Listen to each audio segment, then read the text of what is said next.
Me desperté con el sabor de la sangre en la boca, no mía, sino la de él, y supe que mi vida como hombre normal en Madrid acababa de estallar en pedazos irreparables. Antonio, el nombre que siempre había ocultado como una herida, salió a flote esa noche en un baño de hotel barato, mientras Luis me susurraba que el amor entre hombres no era pecado, sino el único pecado que valía la pena cometer. Y en ese instante, con su cuerpo aún temblando contra el mío, odié no solo a mi padre por haberme maldecido en la cuna, sino a mí mismo por haber creído que podía enterrar esto para siempre. Madrid me había masticado y escupido desde el día en que llegué, con mi maleta raída y un título de periodismo que prometía justicia pero solo entregaba facturas pendientes. Yo era Antonio Ruiz, 32 años, un tipo anodino con ojeras perpetuas y un cigarrillo eterno entre los labios, trabajando en un periódico marginal en Gran Vía donde las noticias se cocinaban con mentiras y café frío. Mi vida era un guión predecible, mañanas en el metro abarrotado, tardes persiguiendo sombras de corrupción en el ayuntamiento, noches solitarias en un piso compartido en Malasaña donde mis compañeros de piso, un pintor fracasado y una camarera con sueños de actriz, me miraban como si yo fuera el único que aún no había capitulado ante la ciudad. Pero debajo de esa fachada de reportero curtido, latía un secreto que me carcomía las entrañas: era gay. Y lo había sido desde que recordaba, desde aquellas duchas en el instituto donde el roce accidental de un compañero me hacía sudar no de vergüenza, sino de un hambre que no entendía. Luis entró en mi mundo como un vendaval en pleno julio, uno de esos que arrasa los toldos de las terrazas en la Plaza Mayor y deja el aire cargado de ozono y promesas rotas. Lo conocí cubriendo una redada en un club de Chueca, el barrio donde Madrid exhala su aliento queer sin disculpas. Él era el alfa misterioso de los rumores, Luis Herrera, 35 años, empresario de una cadena de gimnasios que se extendía como venas por la ciudad, con un cuerpo esculpido que parecía tallado en mármol renacentista y ojos verdes que perforaban como cuchillos.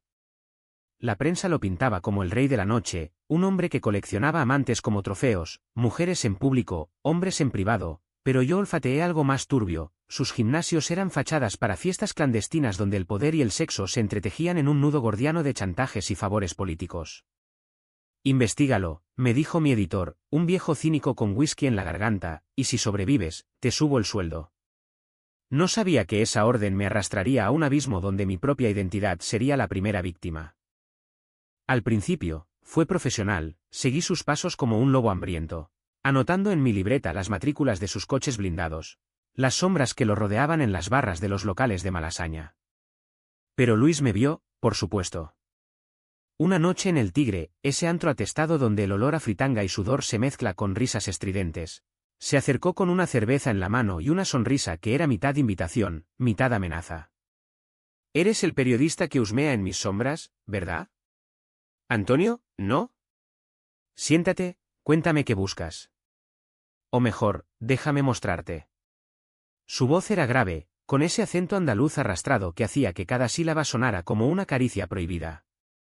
Me senté, hipnotizado, y en esa mesa pegajosa hablamos de todo menos de sus secretos, de la Madrid que devora a los soñadores, de familias que exigen máscaras, de cuerpos que anhelan lo que la sociedad escupe.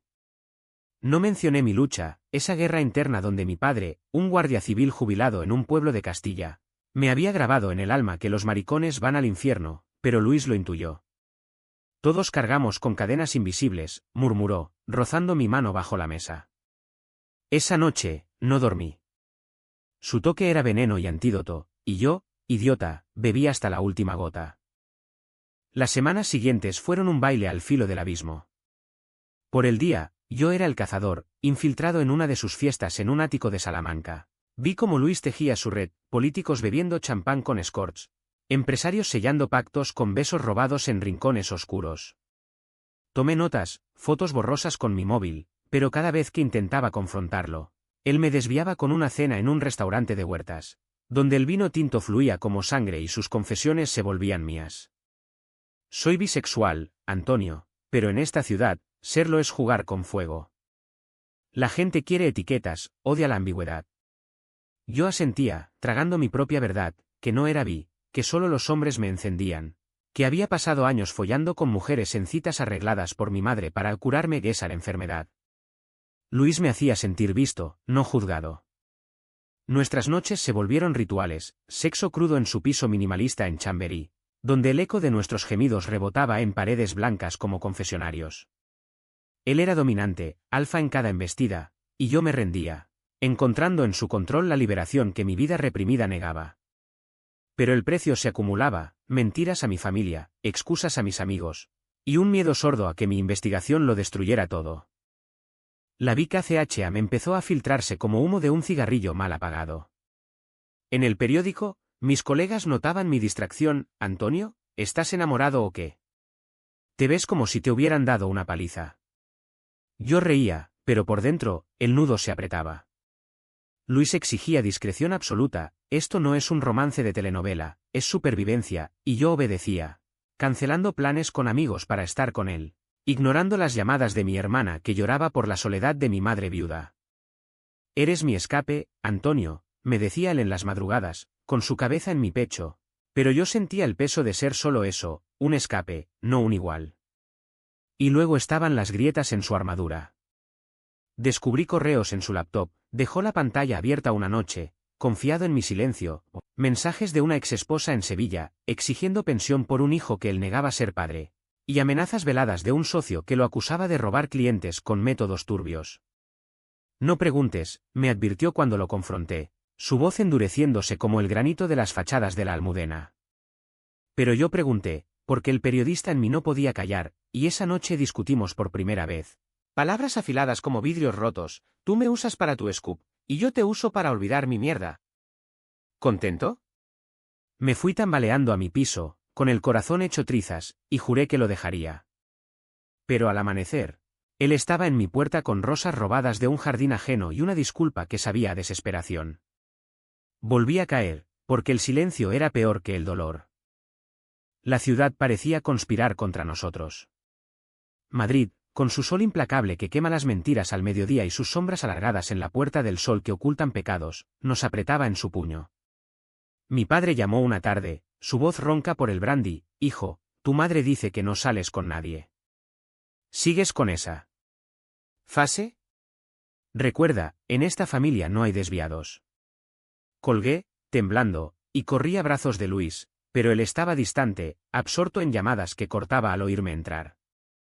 «Negocios», decía, pero yo olía la podredumbre, un gimnasio clausurado por irregularidades, rumores de drogas en sus fiestas. Empecé a sufrir insomnio, caminando solo por el Retiro al alba, donde los patos nadaban indiferentes y los Jaggers me miraban con piedad.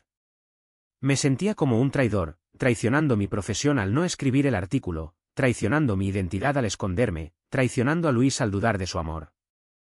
Él, en cambio, se endurecía. «En Madrid, el amor es un lujo para idiotas. Sobrevive o muere». Sus palabras me herían más que cualquier puñetazo, porque en ellas oía el eco de mi propia cobardía. Y así, dándome por muerto en vida, seguí fingiendo, sonrisas en el trabajo, besos robados en callejones, y un vacío que crecía como una grieta en el asfalto de la Castellana. El turning point llegó como un mazazo en la nuca, en una noche de tormenta que azotaba Madrid con relámpagos que iluminaban las torres de la Plaza de Castilla como dedos acusadores. Había estado trabajando hasta tarde en el periódico, puliendo el borrador de mi artículo, el que destrozaría el imperio de Luis, exponiendo sus fiestas como nidos de corrupción, sus aliados como hienas políticas. Lo había escrito con rabia contenida, cada tecla un clavo en el ataúd de lo nuestro, pero también con un alivio amargo, como si al publicarlo pudiera exhalar el veneno que nos envenenaba. «Mañana lo entrego», me dije, apagando el ordenador en la redacción desierta, donde el zumbido de los fluorescentes era el único testigo de mi traición. Salí a la calle, empapado en segundos, y tomé un taxi hacia Chamberí, no sé por qué, quizá para despedirme, quizá para suplicar que huyéramos juntos a algún rincón olvidado de Andalucía. La puerta de su piso se abrió antes de que tocara el timbre, y allí estaba él, con una camisa desabotonada que dejaba ver el tatuaje de un lobo en su pecho, símbolo de su alfa interior, me había dicho una vez, riendo. «Sabía que vendrías», murmuró, tirando de mí al interior, donde el aire olía a jazmín y a sexo reciente. No pregunté por el perfume femenino en las sábanas, en cambio, lo besé con furia, como si pudiera borrar las líneas que nos separaban. Caímos en la cama, cuerpos entrelazados en un frenesí que era más guerra que amor, sus manos marcándome la piel como si quisiera grabar su propiedad. «Dime que me quieres», jadeé entre embestidas, y él respondió con un gruñido: «Te necesito, Antonio. Eres lo único real en esta farsa». Pero cuando el clímax nos dejó exhaustos, jadeantes en la penumbra, sonó su teléfono. Lo ignoró al principio, pero el zumbido persistente lo obligó a contestar. Su rostro se endureció al oír la voz al otro lado, reconocí el tono nasal de mi editor.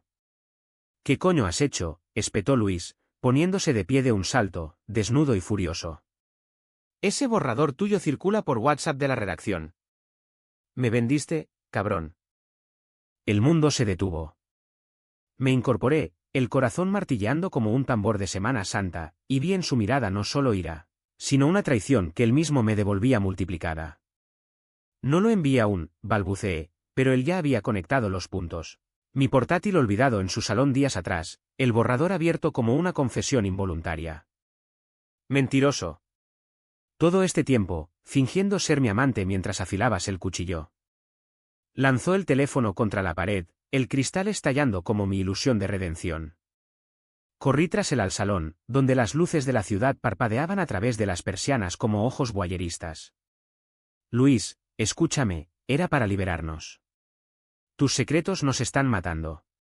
Pero el río, una risa hueca que resonó en mi pecho como un eco de mi padre, liberarnos.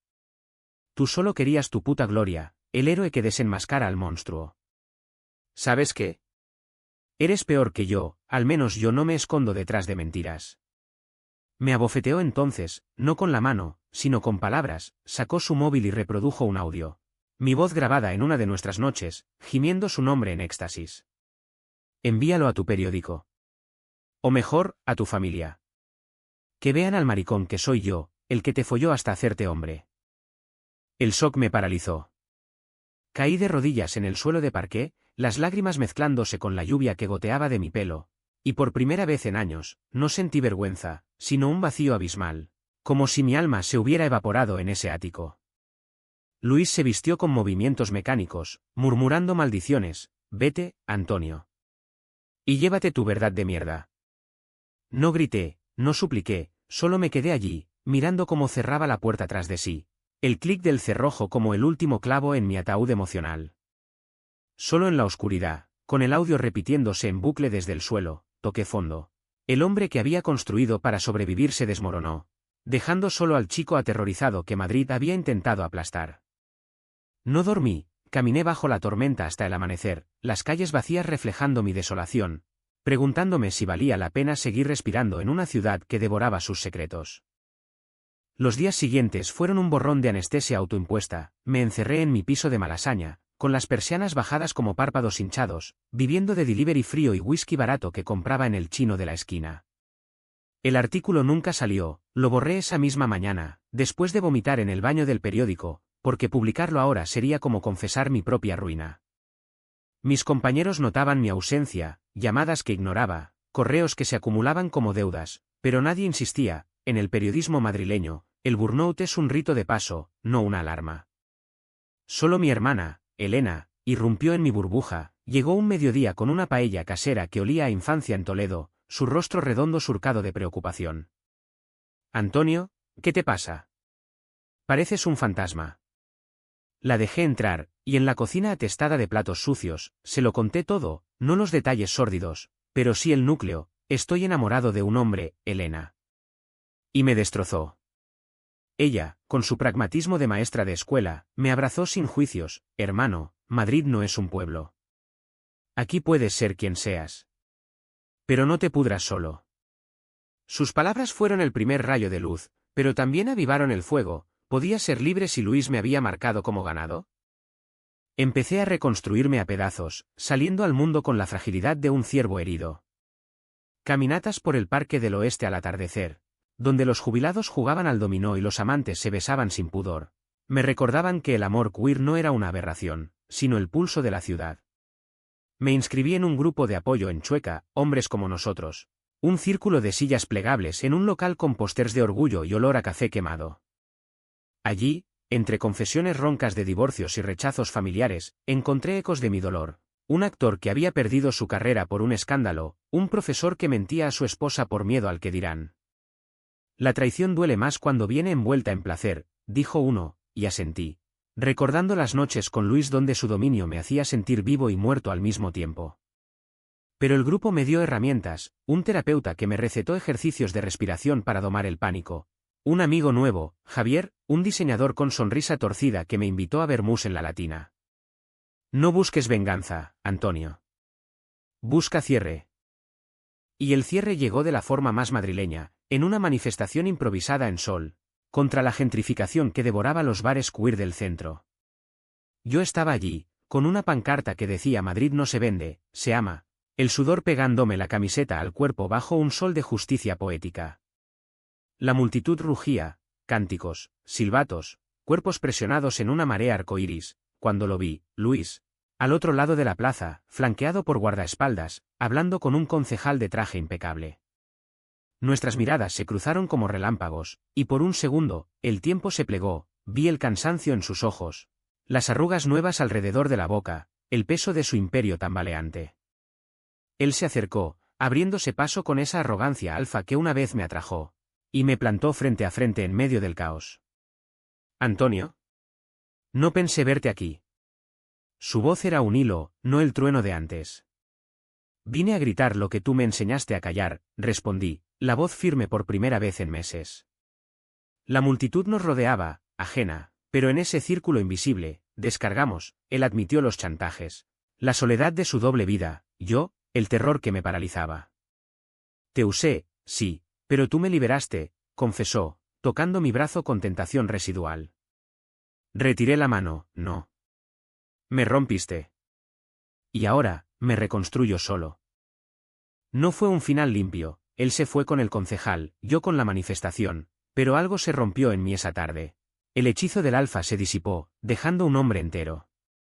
Volví al trabajo, escribiendo piezas menores sobre el orgullo que se avecinaba, y por las noches, salía con Javier a terrazas en Lavapiés, donde la caña fría y las risas flojas curaban lo que el drama había lacerado.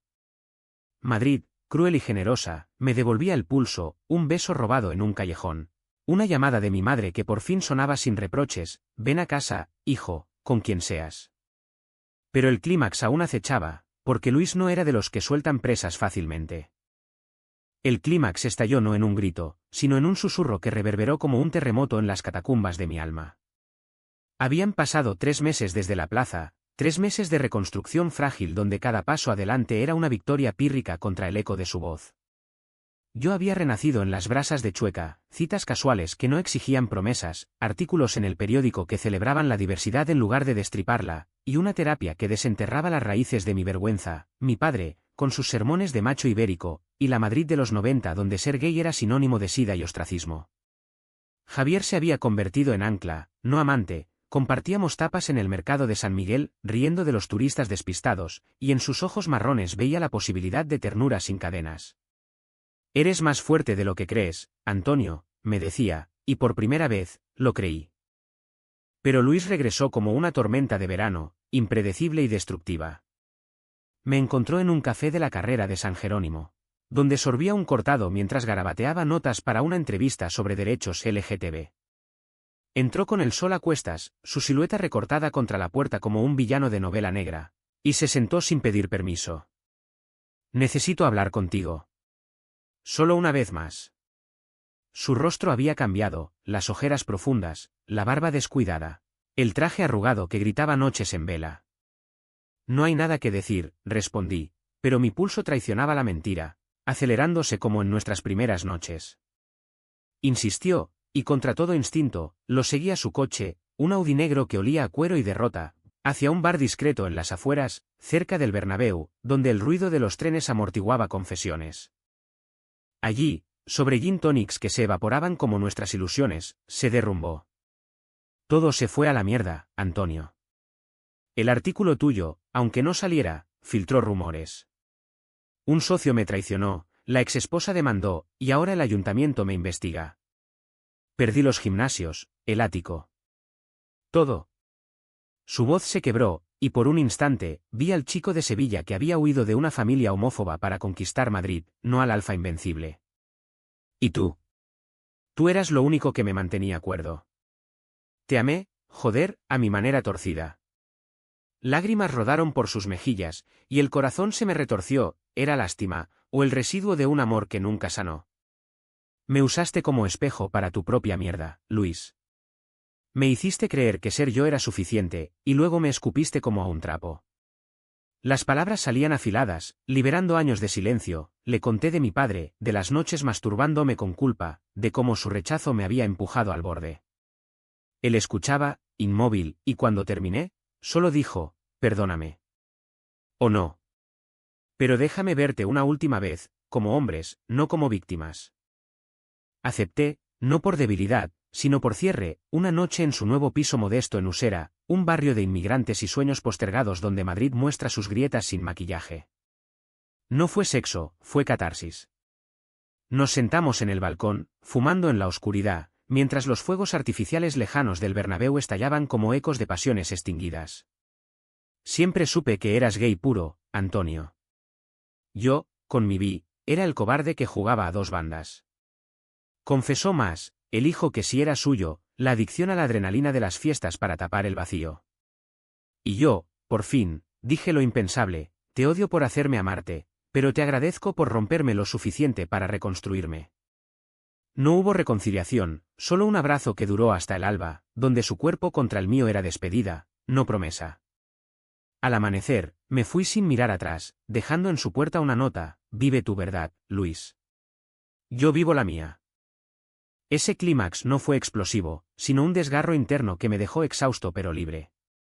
Caminé por las calles de Usera al sol naciente, el aroma a churros de una freiduría mezclándose con el alivio de haber hablado lo innombrable. Madrid despertaba a su ritmo caótico, vendedores ambulantes, madres con carritos, el metro rugiendo bajo tierra, y por primera vez, me sentí parte de ella, no un intruso. El Uca o Trao se desplegó como una resaca lenta, donde el dolor se transforma en cicatrices que duelen al tacto pero sostienen el peso de la vida. Luis desapareció de mi radar, rumores en el grupo de apoyo hablaban de su marcha a Sevilla, de un acuerdo extrajudicial que salvó su pellejo pero le costó la mitad de su fortuna, de una terapia forzada por la demanda de su ex. No lo busqué, en cambio, me sumergí en la rutina curativa de Madrid. El periódico me ascendió, irónicamente, por mi serie de artículos sobre la comunidad LGTB en tiempos de crisis, y las mañanas se llenaron de reuniones en cafés de la Gran Vía donde el vapor del café se entretejía con ideas frescas. Mi padre, en una llamada tensa desde el pueblo, gruñó un «supongo que es tu vida» después de que Elena intercediera, un progreso mínimo pero monumental, no bendición, sino tregua. Javier y yo evolucionamos, de amigos a algo más, un romance tentative que florecía en paseos por el jardín botánico, donde las orquídeas exóticas reflejaban la rareza de nuestra conexión. Él era opuesto a Luis, suave donde el otro era áspero, vulnerable donde el alfa era armadura, y en sus brazos se encontraba no dominación, sino igualdad. No te salvaré, Antonio, me dijo una noche en su estudio de lavapiés, rodeados de bocetos de cuerpos entrelazados. Pero caminaré contigo. Hicimos el amor despacio, explorando sin prisa, y en su ternura vi la promesa de un amor que no exigía máscaras. Mi madre visitó, trayendo torrijas de su recetario y preguntas veladas, ¿ese Javier es especial? Asentí, y por primera vez, no mentí, sí, mamá. Es mi Madrid. Pero la curación no era lineal, había noches donde el fantasma de Luis acechaba, en sueños donde su voz mandaba y yo obedecía, despertándome con el pecho oprimido.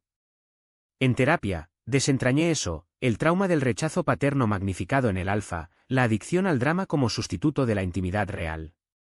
Has pagado el precio de la autenticidad, dijo el terapeuta, un hombre mayor con gafas de montura gruesa y acento catalán. Ahora, cobra los dividendos. Y los cobré, un orgullo inolvidable, marchando por Alcalá con miles, el sudor y la glitter cubriendo mi piel como armadura festiva, gritando consignas que una vez temí susurrar. Allí, en la puerta de Alcalá iluminada de colores, besé a Javier ante la multitud, y el aplauso colectivo fue bálsamo para heridas antiguas. Luis pagó su parte, semanas después, un sobre anónimo llegó a mi piso, cartas de renuncia a sus gimnasios restantes, donados a una ONG queer, y una nota breve. Lo perdí todo para ganar algo. Gracias por el espejo. Vive libre, Antonio. No respondí, lo quemé en el fregadero, viendo las llamas devorar el papel como devoraban mis dudas. Él, en su exilio sureño, viviría con hilos de IHN, un hombre despojado de su corona alfa, enfrentando la paternidad y la verdad sin escudos. No era justicia poética, sino la lógica cruda de la vida: el que hiere, sangra; el que sana, camina erguido. La ciudad, testigo impasible, me devolvió el favor en pequeños gestos: un ascenso que pagó deudas pendientes, un artículo premiado que me llevó a un congreso en Barcelona donde conocí a otros periodistas queer, tejiendo redes que Luis nunca podría romper. Elena se mudó temporalmente a Madrid por un trabajo, y juntas, con Javier como cómplice, organizamos cenas en mi piso ampliado, donde el olor a paella casera ahuyentaba fantasmas. Mi padre, en una visita sorpresa, pisó Chueca con botas de pueblo y cejas fruncidas, pero al ver banderas arcoíris y parejas del mismo sexo tomados de la mano, solo murmuró: «Esto es diferente». No era aceptación plena, pero su silencio en la sobremesa, mientras Javier contaba anécdotas, fue victoria. «Cuida a mi hijo», le dijo al despedirse, y Javier asintió con gravedad: «Lo haremos juntos». La curación se profundizó en lo cotidiano: mañanas de yoga en el Retiro, donde el rocío en la hierba me recordaba la frescura de empezar de cero; tardes entrevistando supervivientes de la represión franquista, cuyas historias de amor clandestino me hacían valorar mi libertad.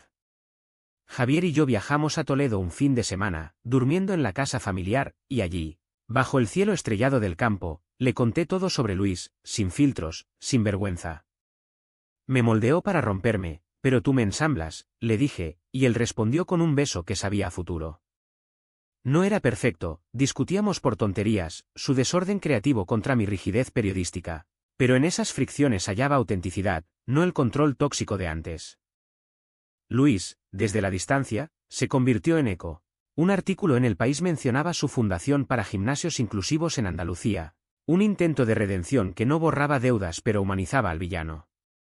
Oí que había salido del armario públicamente en una entrevista local, admitiendo su bisexualidad y el daño causado, pero no lo leí completo. El pasado era lección, no cadena.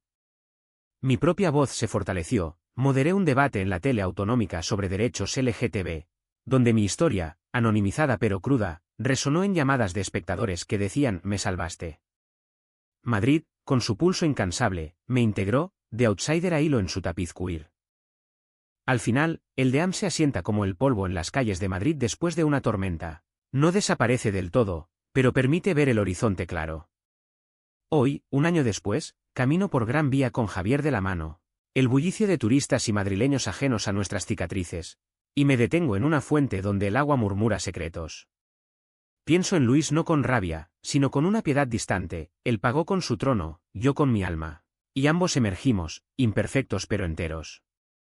La pregunta que queda, suspendida como el humo de mi último cigarrillo, es simple: ¿el amor verdadero libera, o solo nos obliga a enfrentarnos al monstruo en el espejo?